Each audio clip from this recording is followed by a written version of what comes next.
عشق کی پہچان سنو، رضا عشق کی پہچان سنو۔ الحمد للہ رب العالمین والصلاة والسلام علی سید الانبیاء والمرسلین وعلی آلہ واصحابہ اجمعین، اما بعد۔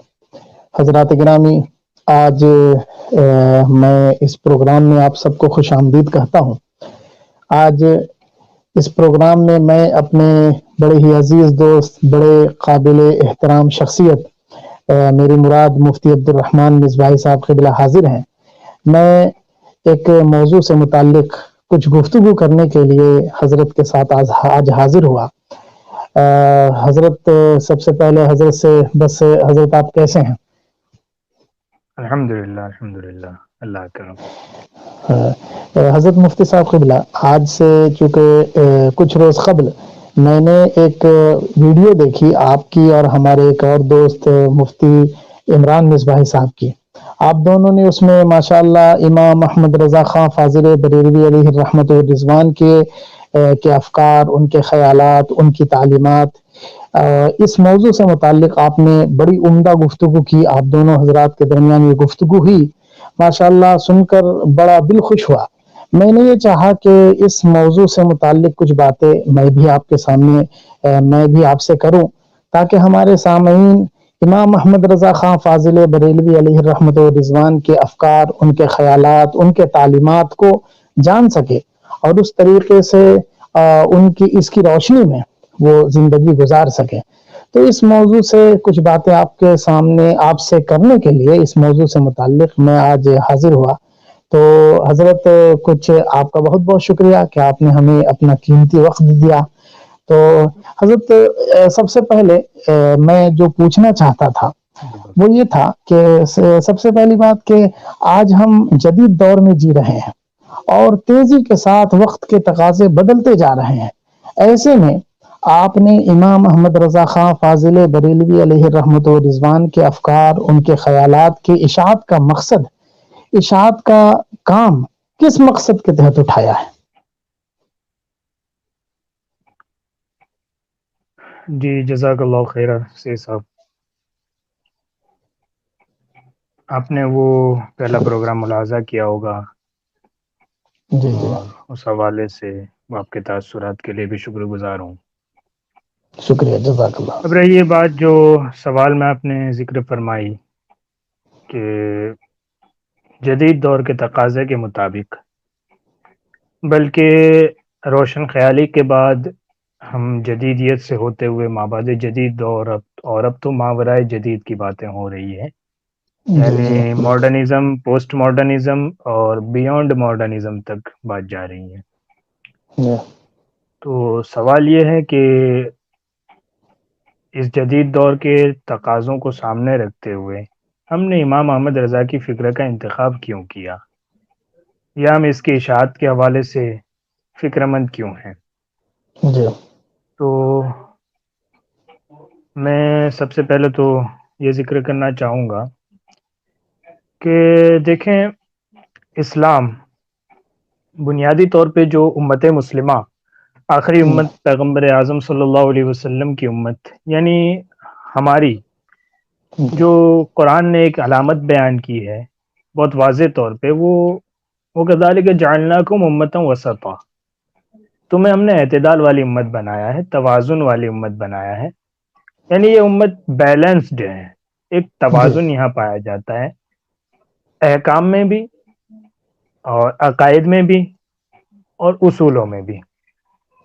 اب اگر آپ دیکھیں گے تو جیسے ہم جب بھی اسلام کو ڈیفائن کرتے ہیں تو ایک توازن کا موقف رکھتے ہیں سامنے، بین الرفض والخروج، نہ ہم رفض کی طرف جاتے ہیں نہ خروج کی طرف جاتے ہیں، اسلام ان دونوں کے درمیان اعتدال، وسط، توازن کا نام ہے۔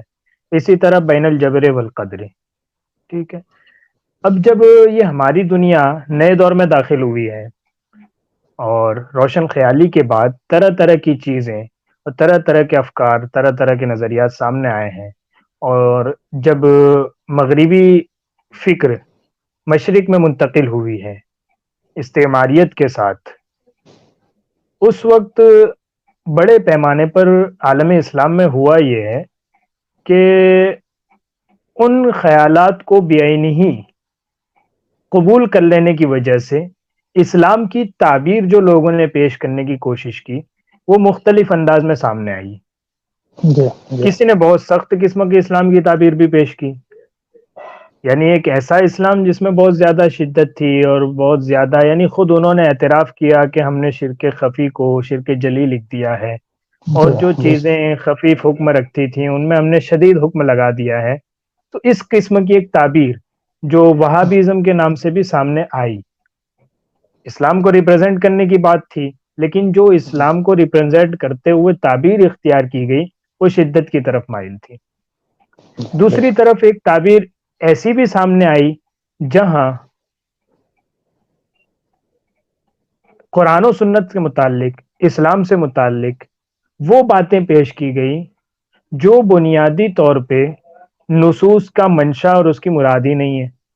یعنی جیسی جدید تحقیقات یا جیسا کچھ جدید سائنس نے کہنے کی کوشش کی، یا نیچریت کی وجہ سے یا کمیونزم کی وجہ سے، اور اس طرح کے جتنے بھی جدید نظریات سامنے آئے، ایولوشن کی وجہ سے، فیمنزم کی وجہ سے، اس طرح کے بہت سارے افکار ہیں کہ جن کو سامنے رکھ کے اسلام کی ایک سافٹ توجیہ پیش کی گئی.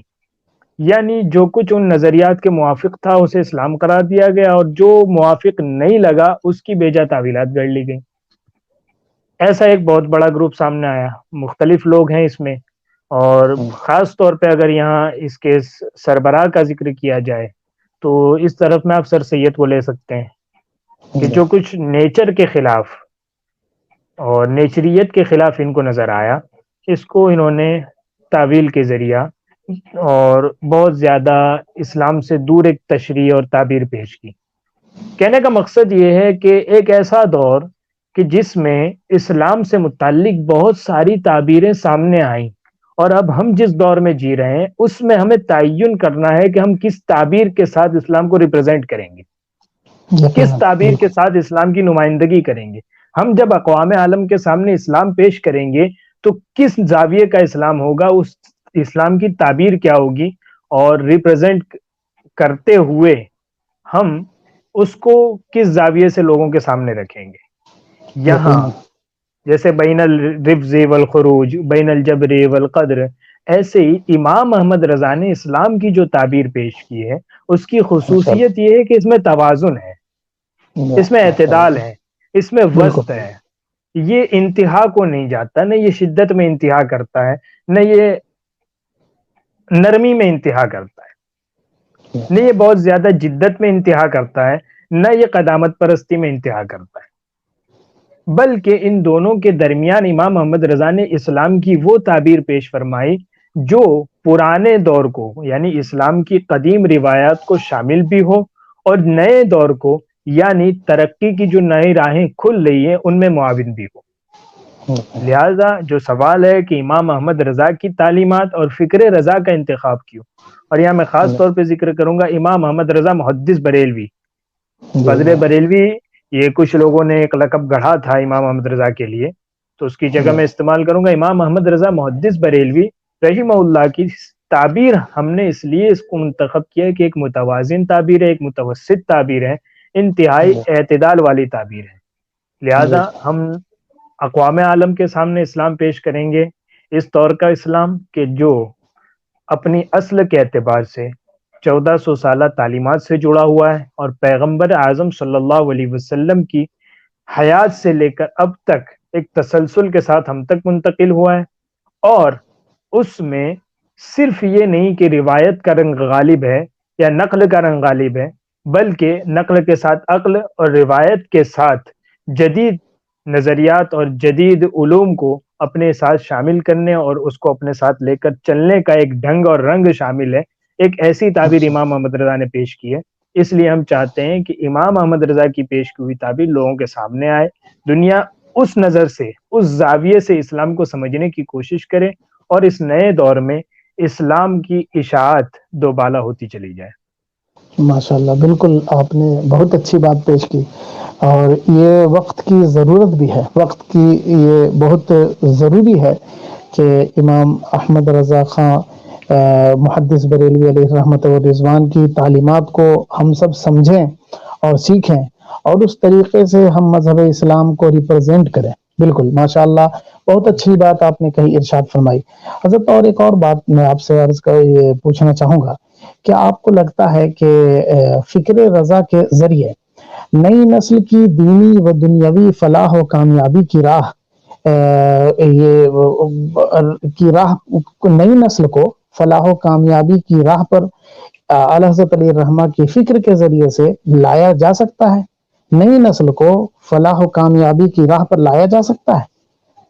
اگر ہاں تو پھر کیوں اور کیسے؟ جی، آپ نے پہلے سوال کو جوڑ کے مکمل طور پہ دوسرا ایک سوال اسی زاویے سے بلکہ اس کی تکمیل کے طور پہ کر دیا ہے. تو جہاں تک یہ سوال ہے کہ نئی نسل کو فکر رضا کے ذریعے یا امام احمد رضا کی تعلیمات کے ذریعے یا یوں کہہ لیجئے کہ امام احمد رضا نے اسلام کی جو تعبیر پیش فرمائی ہے اس کے ذریعے کیسے دینی اور دنیاوی فلاح کی طرف لایا جا سکتا ہے. دیکھیں، اس میں بنیادی بات کیا ہے؟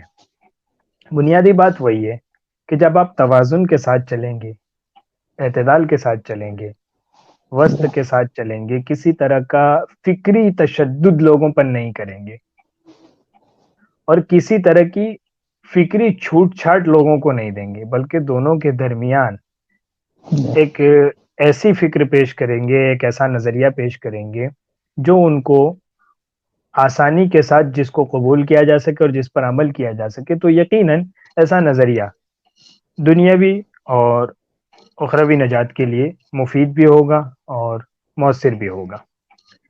اب دیکھیں، اگر ہم اپنی دنیا کی طرف دیکھ رہے ہیں، فی الحال فکر رضا کس طرح ہمیں اس نئے دور میں کام آئے گی؟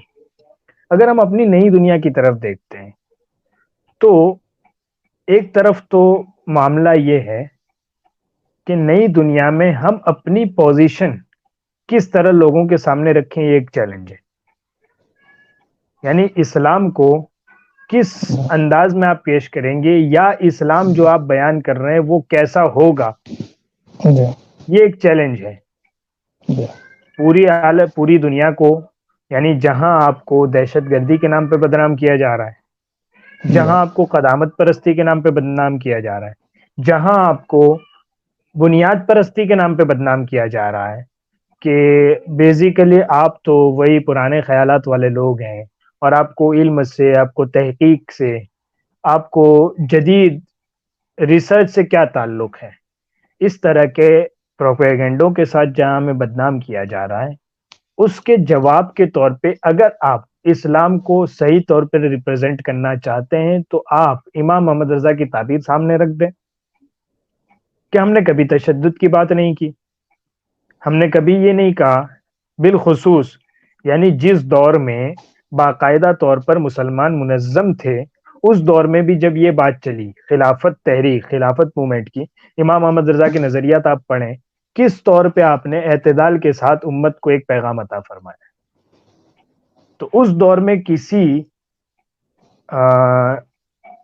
ہتھیار اٹھانے کی بات نہیں کی گئی، جبکہ خلافت عثمانیہ ترکیہ موجود ہے اور اپنے آخری دم لے رہے ہیں اس دور میں. تو آج جبکہ آزادی کے ساتھ دعوت پیش کرنے کی ہمیں مکمل چھوٹ حاصل ہے، ایسے میں کیسے یہ ہو سکتا ہے کہ ہم ہتھیار اٹھانے کی دعوت لوگوں کو دیں؟ تو ایک اعتبار سے وہ تمام الزامات جو نئی دنیا میں اسلام کو آڑے آ رہے ہیں وہ خود بخود رفع ہو جائیں گے جب ہم اسلام کو امام محمد رضا کی تعبیر کی شکل میں پیش کریں گے. ایک بات. دوسری بات، نئی نسل کو دوسرا چیلنج کون سا ہے؟ تہذیب کا چیلنج ہے. یعنی بات تو انسان اسلام کی کر رہا ہے، بات تو انسان مسلمان ہونے کی کر رہا ہے، بات تو انسان یہ کر رہا ہے مجھے نماز پڑھنی ہے، بات تو انسان یہ کر رہا ہے کہ مجھے زکوٰۃ ادا کرنی ہے، لیکن تہذیبی طور پہ وہ دن بدن اسلام سے دور ہوتا جا رہا ہے. یعنی تہذیبی الغار جو مغرب کی اسلام پر ہے وہ دن بدن جڑیں پکڑتی جا رہی ہے. ایسے میں امام احمد رضا کی فکر ہمیں یہ بتاتی ہے، ہمیں یہ پیغام دیتی ہے کہ اسلام کی جو اپنی تہذیب ہے اس کو ہم اپنائیں، اور اس کو اپنا کر لوگوں کو بھی اس کی دعوت دے کہ جس مغربی تہذیب کی تم بات کر رہے ہو، اگر تم اس کو فکر اور تحقیق کی وجہ سے اپنا رہے ہو تو آؤ ہم تمہیں ایک ایسی تہذیب دیتے ہیں جو فکر اور تحقیق پر مبنی ہے۔ اگر معیار یہ ہے کہ چونکہ وہ فکری اور تحقیقی ہے اس لیے ہم اپنا رہے ہیں، چونکہ اس میں جدت موجود ہے اس لیے اپنا رہے ہیں، چونکہ وہ ترقی کی راہ دکھاتے ہیں اس لیے ہم اپنا رہے ہیں، تو ہم آپ کو اسلام کی وہ تعبیر دکھا رہے ہیں کہ جو آپ کو ترقی کی راہ دکھائے گی، جو آپ کو ہر نئے کو قبول کرنے کی، جہاں تک وہ اسلام سے متصادم نہ ہو، ہر وہ نئی چیز کو قبول کرنے کی آپ کے اندر ہمت پیدا کرے گی، حوصلہ دے گی۔ تو امام احمد رضا کی تعبیر اس لیے بھی نئے دور میں ہمیں کامیابی کی طرف لے جائے گی کہ وہ جدید تہذیب کے مقابلے میں اپنی ایک حیثیت رکھتی ہے۔ ماشاءاللہ، دو باتیں۔ بالکل اب ایک جی اور بات جو ہماری نسلوں کو ایک اور چیلنج ہے، وہ کیا ہے؟ وہ ہے نظریاتی الغار کا چیلنج۔ یعنی ہر نئے روز کوئی بندہ یوٹیوب پہ آ کے بیٹھ جا رہا ہے، فیس بک پیج کھول لے رہا ہے، اور وہ کہہ رہا ہے کہ اسلام وہ ہے جو میں بیان کر رہا ہوں۔ جی، اس کی ڈھیر ساری مثالیں آپ لے سکتے ہیں۔ بے شمار مثلا مثال ہے جی۔ تصوف کی بگڑی ہوئی شکل کے طور پر گوہر شاہی فتنہ آپ کے سامنے ہے۔ ایک ایسا شخص جس کا نہ شکل کے اعتبار سے، نہ عمل کے اعتبار سے، نہ کسی فکر اور ریسرچ کے اعتبار سے تصوف سے کوئی تعلق ہے، وہ بندہ تصوف کے نام پہ اسلام کو ریپرزینٹ کر رہا ہے۔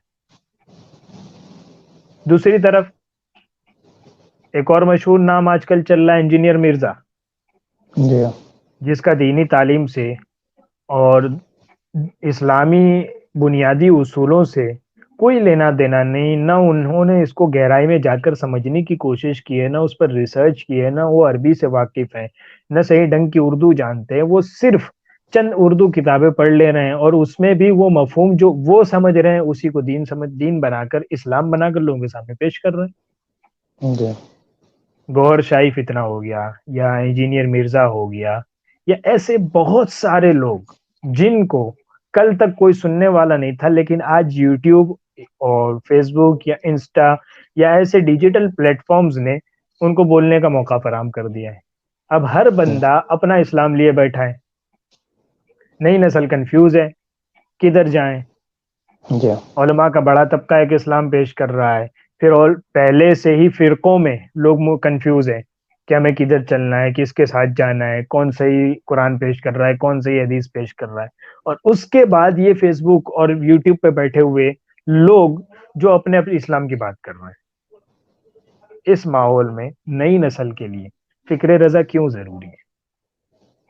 کہ اس سے بہتر اگر کوئی تعبیر پیش کر رہا ہو تو اسے سامنے لایا جائے، اور اس سے بہتر ہمارے پاس کوئی آپشن نہیں ہے اور یہ بیسٹ آپشن ہے تو ہمیں اسی کو اپنانا چاہیے۔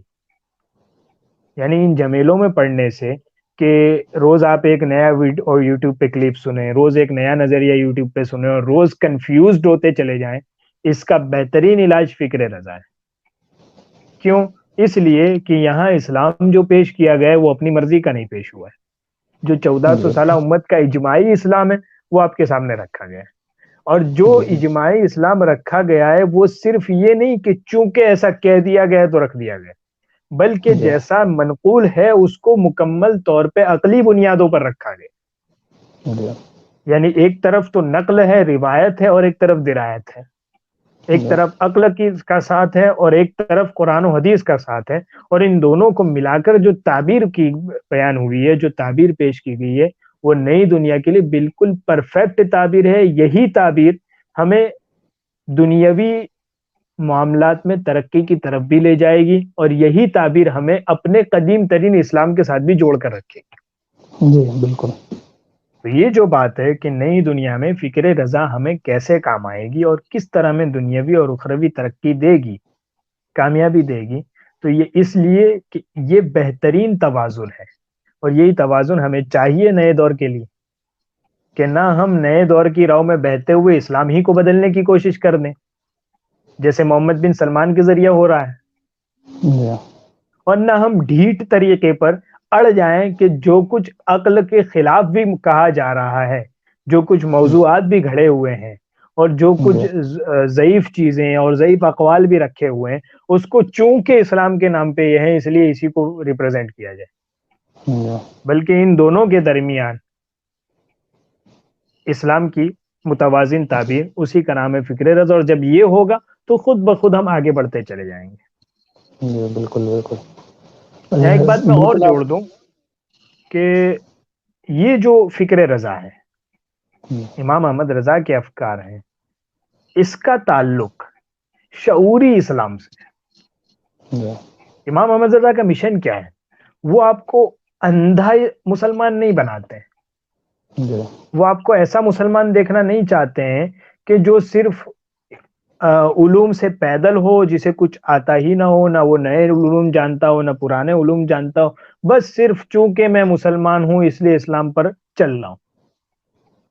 یعنی وہ اندھیرے میں چلنے والا مسلمان، عقل کی روشنی کے بغیر چلنے والا مسلمان، تحقیق کی راہ کے بغیر چلنے والا مسلمان، ریسرچ کو چھوڑ کر چلنے والا مسلمان، وہ امام احمد رضا ایسے مسلمان کی دعوت نہیں دیتے، ایسے اسلام کی طرف نہیں بلاتے۔ امام احمد رضا کہتے ہیں کہ اسلام شعور کے ساتھ لاؤ، تمہیں یقین ہونا چاہیے کہ یہی اسلام میری ہر نئی ضرورت پوری کر سکتا ہے، یہی اسلام جدید دور میں عقل کے موافق مجھے کامیابی کی راہیں دکھا سکتا ہے، یہی اسلام مجھے نئی ریسرچ پر آمادہ کر سکتا ہے۔ تو امام احمد رضا کی فکر کا ایک کمال یہ ہے کہ یہ ایک غیر شعوری مسلمان کو شعوری مسلمان میں تبدیل کرتی ہے، ایک غیر شعوری اسلام کی جگہ شعوری اسلام کی دعوت دیتی ہے۔ اور آج کی نسل کو کیا چاہیے؟ آج کی نسل کیا اندھا دھند نہیں چل رہی ہے، بس اسے یہ معلوم ہے کہ ہم کسی مسلمان کے گھر پیدا ہوئے لہذا ہم مسلمان ہیں، نہ وہ اسلامی اصولوں سے واقف ہے، نہ وہ اسلامی تعلیمات سے واقف ہے، نہ وہ اسلام کی گہرائی سے واقف ہے تعلیمات کی، نہ وہ جدید علوم سے واقف ہے۔ اور ایسے میں اگر وہ کامیابی پر نہیں ہے تو کامیابی پر لانے کا سب سے مؤثر ذریعہ کیا ہے؟ کہ اسے شعوری اسلام دے دیا جائے، اور وہ شعوری اسلام بہترین طریقے پر امام احمد رضا عطا کرتے ہیں۔ لہذا جدید دنیا میں ہم فکر رضا کے ذریعہ بہت آسانی سے ترقی کر سکتے ہیں، اور اپنے جو زوال کی باتیں ہو رہی کہ مسلمان زوال پذیر ہیں، تو زوال سے بآسانی فکر رضا کے ذریعہ عروج کی طرف جایا جا سکتا ہے۔ بالکل آپ نے صحیح ارشاد فرمایا۔ اور آج یہ سوشل میڈیا کا پلیٹ فارم جس پر ہر طرح کے لوگ آ گئے اور مذہب اسلام کو اپنے انداز سے سمجھانا انہوں نے شروع کر دیا، پیش کرنا شروع کر دیا، ایسے دور میں تو بہت زیادہ ضروری ہو چکا ہے کہ لوگ امام احمد رضا خان اعلیٰ حضرت علیہ الرحمہ کو پڑھیں، ان کی تعلیمات، ان کے افکار، ان کے خیالات، ان چیزوں کو پڑھیں اور پڑھ کر سمجھیں، اسلام کی صحیح روح، اسلام کی اصل تعلیمات کو وہ جانیں۔ یقیناً بندہ اس طریقے پر اگر رہ کر زندگی گزارے تو یقیناً وہ مذہب اسلام میں سچے طور پر قائم ہے، اور قائم ہو کر وہ زندگی دنیا سے رخصت ہوگا۔ حضرت بہت اچھی بات آپ نے ارشاد فرمائی۔ آخری بات میں آپ سے یہ پوچھوں گا کہ فکر رضا کی اشاعت کی اس تحریک میں کیا اور لوگ بھی آپ کے معاون ہیں؟ اور اگر ہیں تو پھر کون لوگ ہیں، کیسے لوگ ہیں؟ تو آپ نے تو ماشاءاللہ بہت عمدہ کام شروع کیا ہے، لیکن کوئی اور بھی آپ کے معاون ہیں اس میں؟ جی ہم پہلے بھی اپنے انٹرویو میں ذکر کر چکے ہیں کہ امام احمد رضا سے متعلق جو بدگمانیاں لوگوں میں پیدا ہوئی اور جس قسم کا مائنڈ سیٹ لوگوں کا تیار کیا گیا خود امام احمد رضا کے دور میں اور آپ کے بعد، غلط افواہوں کے ذریعہ، غلط تحریروں کے ذریعہ آپ کی طرف غلط باتیں منسوخ کر کے آپ کو شرک اور بدعت کا داعی قرار دے کر، ہماری کوشش یہ ہے کہ ڈیجیٹل پلیٹ فارم سے اس مائنڈ سیٹ کو توڑا جائے، اور امام احمد رضا کا جو حقیقی حسن ہے، عقل اور نقل، روایت اور درایت، تحقیق اور ریسرچ، اسلام کی بنیادوں پر قائم رہنا، عقائد میں مستحکم ہونا، ان چیزوں کو، اس حقیقی حسن کو لوگوں کے سامنے لایا جائے۔ اس کے لیے ہم کوشش کر رہے ہیں، لوگ ہمارے ساتھ بھی جڑے ہیں ابتدائی روز سے، اور مختلف جگہوں سے لوگ جڑ بھی رہے ہیں فی الحال ماشاءاللہ۔ اور جہاں تک اگر ہم اس کی شروعاتی مرحلے کی بات کریں اس کے، تو بنیادی طور پر یہ فقیر حاضر تھا، اور انشاءاللہ. اس کے خد و خال تیار کرنے میں جنہوں نے بہت اہم رول ادا کیا، مولانا علی رضا مصباحی کلکتہ سے ہیں. جی یہ انشاءاللہ. امام محمد رضا گلوبل اسٹڈی موومنٹ کے اور سرگرم رکن ہیں، اور ان کی مشاورت باقاعدہ اس کی بنیادی اور شروعاتی مراحل میں اس کے شامل رہی. ماشاءاللہ. اس کے علاوہ یو پی سے اگر اتر پردیش کی بات کریں تو مولانا عمران مصباحی پیلی بھیت سے، جی یہ اس مشن کو ریپرزینٹ کر رہے ہیں. رضا گلوبل اسٹڈی موومنٹ کو یو پی سے وہ ریپرزینٹ کر رہے ہیں، وہاں کی نمائندگی کر رہے ہیں. اگر آپ حیدرآباد کی بات کریں تو مولانا محمد رضا مصباحی ماشاءاللہ بہترین عالم دین ہے، وہ رضا جی گلوبل اسٹڈی موومنٹ کو ریپرزینٹ کر رہے ہیں، نمائندگی کر رہے ہیں. تو اس اعتبار سے مختلف اسٹیٹس کے اعتبار سے اور مختلف تنظیمات کے رابطے کے ساتھ گلوبل اسٹڈی موومنٹ کو آگے بڑھایا جا رہا ہے. مقصود ماشاءاللہ. صرف یہ ہے کہ لوگوں تک امام احمد رضا کی صحیح فکر پہنچے، اور اس فکر کی روشنی میں ہم اپنا آج اور اپنا مستقبل تعمیر کرنے کی کوشش کریں. آج کو بالکل. تبدیل کرنا ہے اور مستقبل کو تعمیر کرنا ہے. اس کی جب کوشش ہوگی فکر رضا کی روشنی میں، انشاءاللہ نتائج بہت جلد سامنے آنا شروع ہو جائیں گے. تو یہ جو آپ فرما رہے ہیں تو بہت سارے نمائندہ افراد ہیں، اور ہماری بنیادی جو بات ہے وہ میں ذکر کر دوں کہ ہمارے یہاں سب سے بڑا عہدہ یہی ہے کہ ہم فکر رضا کا کام کر رہے ہیں. یعنی ہر بندہ اپنے طور پہ فکر رضا کا نمائندہ ہے. ہر سب برابر کے ممبرز ہیں، سب ایک فکر کو لے کر لوگوں میں پہنچانے کی کوشش کر رہے ہیں. اب اس کے ساتھ کوشش یہ بھی رہے گی کہ کسی طرح کا ٹیم ورک ہو اور اس کے مطابق پھر چلا جائے، اور وہ ساری چیزیں دھیرے دھیرے سامنے آتی جائیں گی. ایک بات اور میں نوٹ کرا دوں یہاں پہ کہ خصوصی طور پر مصباحی حضرات جی الجامعۃ الاشرفیہ مبارک پور سے جن کا تعلق ہے، وہ فکر رضا کی اشاعت اور اس کی ترویج میں بڑھ چڑھ کر حصہ لے رہے ہیں. یہ بڑی ماشاءاللہ. خوشی بالکل کی بالکل. بات ہے. اور بالکل. الجامعۃ الاشرفیہ کے حوالے سے جو ایک نیریٹو بلڈ کیا جا رہا ہے کہ مطلب فکر رضا سے یا رضویات سے متعلق یا امام محمد رضا سے متعلق کچھ شبہات کھڑے کیے جا رہے ہیں، اس کا دور دور تک اس میں کوئی سچائی نہیں. کوئی سچائی نہیں. بالکل صحیح کہہ رہے ہیں. الحمدللہ مصباحی برادران اس میں بڑھ چڑھ کے حصہ لے رہے ہیں، اور مصباحی برادران کی کوششوں سے رضا گلوبل اسٹڈی موومنٹ آگے بھی بڑھ رہی. اور بھی حضرات اس میں شامل ہیں اور بھی شامل ہوں گے، صرف یہاں تک محدود نہیں ہے، لیکن زیادہ تر قربانی جو ہے مصباحی برادران کی ہے، اس کا ہم اعتراف ہے. ماشاءاللہ بہت اچھی بات ہے. بالکل اس چیز کو میں نے بھی دیکھا ہے، اور اپنے ساتھیوں کے درمیان میں نے عام طور سے اس چیز کا مشاہدہ کیا ہے. اللہ تعالیٰ آپ کو کامیاب کرے، آپ کے مقصد میں آپ کو آمین کامیاب کرے، ہم سب کو کامیاب کرے. ہمارے آمین جتنے ساتھی اس کام میں لگے ہوئے ہیں، اعلیٰ حضرت علی الرحمہ کی تعلیمات کو عام کرنے، ان کی صحیح تعلیم، مذہب اسلام کی جو سچی تعلیم ہے اس کو عام کر رہے ہیں. اللہ تعالی ہم سب کی غیبی مدد فرمائے، ہم سب آمین کو کامیاب و کامران فرمائے. آمین. حضرت آپ کا بہت بہت شکریہ کہ آپ نے بہت قیمتی وقت آپ نے اپنا دیا.